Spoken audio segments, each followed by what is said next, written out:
రమా రమా అమ్మ రోజా రోజా చంద్రిక చామంతి అందరూ ఒకసారి రండి.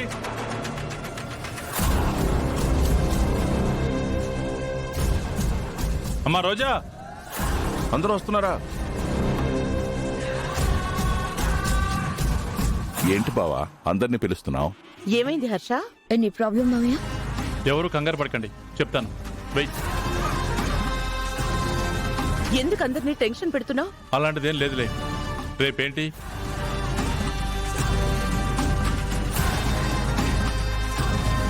రేపేంటి? What is this Harsha?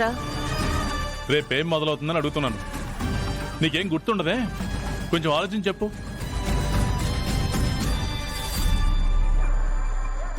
Dasara మొదలవుతుంది.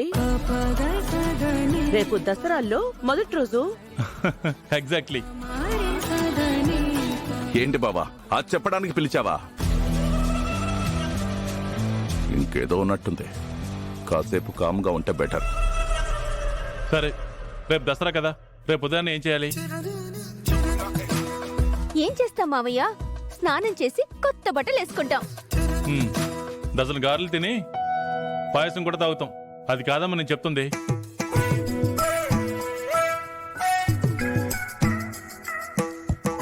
అయ్యగారు, దసరా మొదటి రోజున బతుకమ్మను మొదలుపెట్టి దాన్ని భక్తి శ్రద్ధలతో బతుకమ్మను చేయడానికి ప్రకృతి సిద్ధమైన పువ్వులు, గునుగు పువ్వులు, సొంపు పువ్వులు, ఎర్రగన్నేరు, పచ్చగన్నేరు, లోవ చామంతి, చిట్టి చామంతి, గుండు మల్లెపూలు, తంగేడు పువ్వులు, బంతి పువ్వులు, ఇంకా ఇతర పువ్వులన్నీ సేకరించి వల్లంగితో గుండ్రంగా ఆ రంగురంగు పువ్వులతో అందంగా అలంకరించి ఆ పువ్వుల పేర్పుపై పసుపు ముద్దను అంటే గౌరీదేవిని ఉంచి దాని మీద మట్టి ప్రమిదతో దీపాన్ని వెలిగించి భక్తితో బతుకమ్మని చేస్తాం.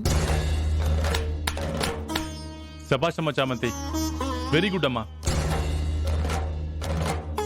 చక్కగా వివరంగా చెప్పావు. విన్నారుగా, రేపు పొద్దున్నే మీరు బతుకమ్మను పేర్చాలి.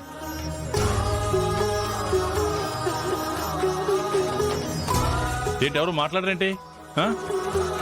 ఏం మాట్లాడుతున్నావు హర్ష? ఇలాంటివన్నీ పెడతావు.